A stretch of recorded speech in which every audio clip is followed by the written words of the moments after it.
Xitoyliklar norozilik namoyishi uyushtirdi, ammo bu aksiya Xitoyning o'zida emas, Rossiyaning Xabarovsk o'lkasida ishlovchi xitoylik migrantlar ishtirokida o'tkazildi.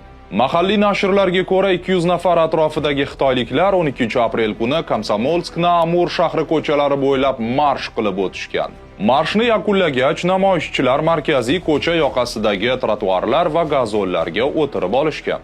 Guvohlarning so'zlariga ko'ra, ular Petro Xexua kompaniyasining maoshlari to'lanishini talab qilib chiqqan ishchilaridir. Ular xitoycha va ruscha yozilgan plakatlarni ko'tarib, Rossiya prezidenti Vladimir Putin hamda Rosneft rahbari Igor Sechinga murojaat qilishgan. Shahar rahbari Dmitriy Zaplutayev ishchilar bilan uchrashgan, ammo muzokaralar natijalari haqida xabar berilmagan. Aksiya o'tkazilgan joyda navbatchilik qilgan politsiyachilar va milliy gvardiyachilar namoyishchilarning birortasini qo'lga olmagan.